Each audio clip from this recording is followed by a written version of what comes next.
What controls the ticking of a watch? Inside, we find a beautifully poised and balanced mechanism of springs and gears, pinions and bearings. And this entire mechanism must be confined to a very small space. Still, it must run at a constant speed, never more, never less, with an accuracy that approaches perfection. To understand what goes on inside a watch, let's make a simple device that will keep time. We'll use a garden hose. First, we'll place a little water wheel and dial in the center. When water passes through, it will turn the wheel and make the hand on the dial move. Now we'll attach the hose to a faucet. The faucet is our source of power. The hose conducts the water, our power in this case, past the dial to the nozzle. The nozzle controls the flow of power. By turning the nozzle, we can allow just a little water to flow through the hose, and the hand on the dial will turn slowly.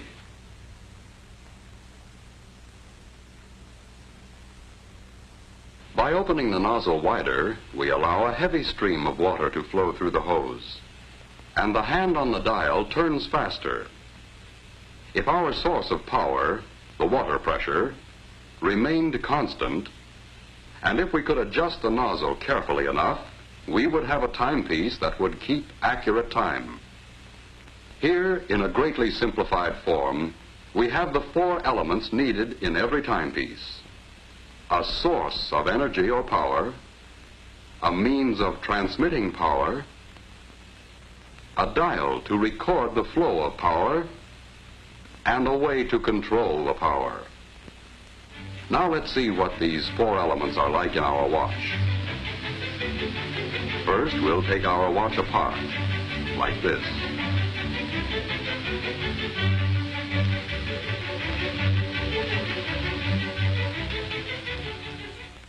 We'll begin with this part, the mainspring and barrel assembly. And so we can see everything that goes on inside, let's use giant parts to make a watch model. This is the mainspring, and it lives inside the mainspring barrel. The mainspring is the power plant of the watch, the source of power, like the faucet in our water clock. By winding the spring, we can store up energy. Here is a winding stem with gears and a click to keep the spring from unwinding. And here is the unit that controls the flow of power, like the nozzle on our hose. It is called the balance wheel and hairspring assembly. It consists of the balance wheel, hairspring, balance staff or axle. Fastened to the balance staff is a part called a roller. To the roller is attached an upright jewel pin. Let's see how these work together. A push on the jewel pin will start the balance wheel moving, and more pushes will keep it moving.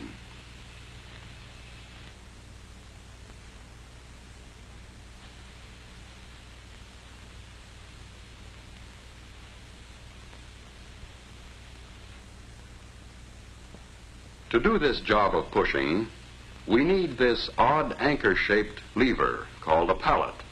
It can be mounted so that when we move the pallet back and forth, we can apply a series of impulses to the jewel pin to keep the balance wheel in motion. Now to the pallet crossarm, we add a pallet jewel, shaped like this.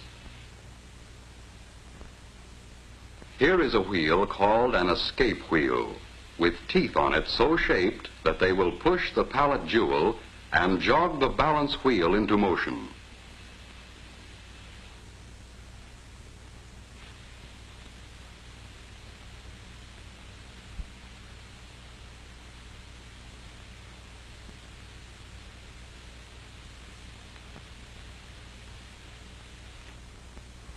Now we'll use the energy stored up in our mainspring to drive the escape wheel.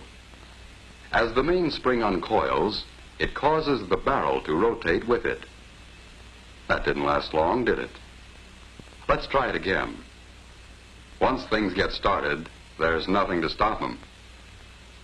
What we need now is a way of holding the power in check, releasing it a little at a time just when it's needed. Another pallet jewel at the other end of the pallet crossarm will do the trick. Just as the first pallet jewel gets a push from the escape wheel, the second pallet jewel locks against another tooth of the escape wheel to hold the power of the mainspring in check. But the balance wheel keeps swinging, and the jewel pin moves the fork end of the pallet until the escape wheel is again unlocked. But when we connect the mainspring directly to the escape wheel, the power is soon exhausted. In an actual watch, it would last only a few seconds. What we need is a way to stretch the power so it will last for more than a day. In our water clock, we used a hose to transmit power from the faucet to the nozzle. We also need a way to transmit power here. So let's add a system of gears and wheels. We'll stretch them out in a line instead of in their usual closely confined location in a watch. Look at the gears a moment and see what they do. First, a small partial turning of the mainspring barrel drives the center wheel a complete revolution.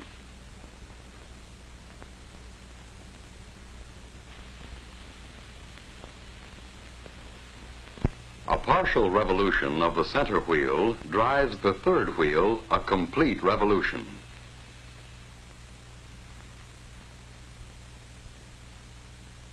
And this in turn drives the fourth wheel much further. As a result, a few turns of the mainspring barrel, driven by the mainspring, will drive the escape wheel many, many revolutions, enough to last a full day and longer.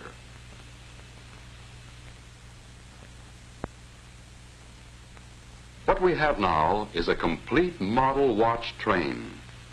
Through the gears, the mainspring drives the escape wheel. The escape wheel teeth push first on one pallet jewel and then the other. The pallet fork nudges the jewel pin on the balance wheel to keep it moving. The swinging balance wheel on its return trip moves the pallet fork. This unlocks the escape wheel to release a little more energy from the mainspring.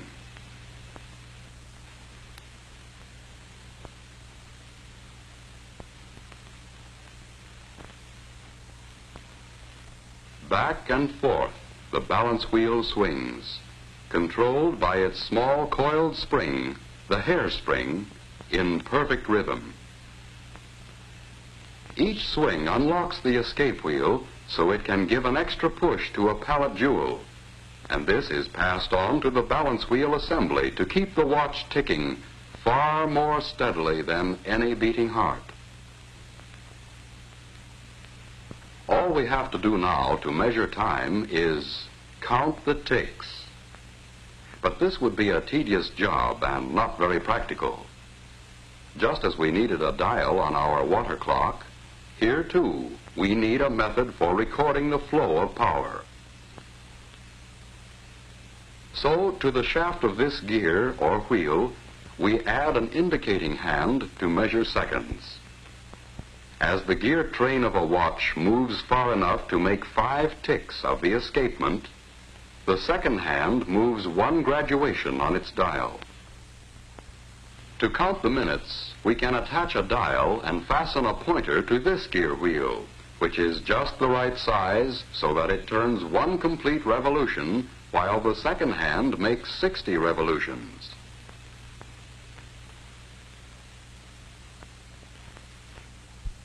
And to count the hours, we can have another pointer geared just so, to move 1 complete revolution every 12 hours. The second hand makes a complete revolution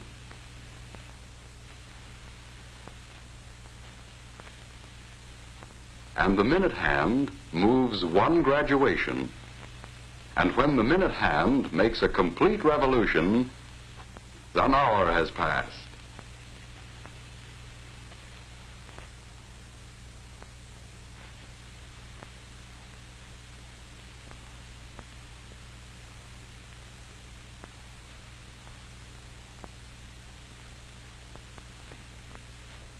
Now we can tell what time it is.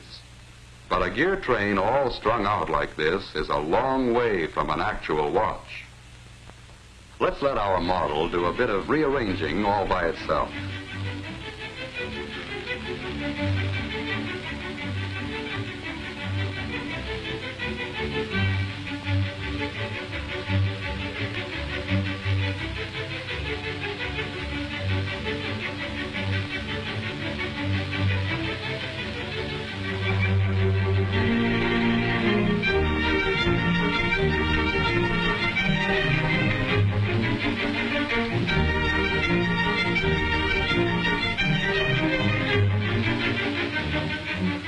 Now we know what time it is and how and why we know.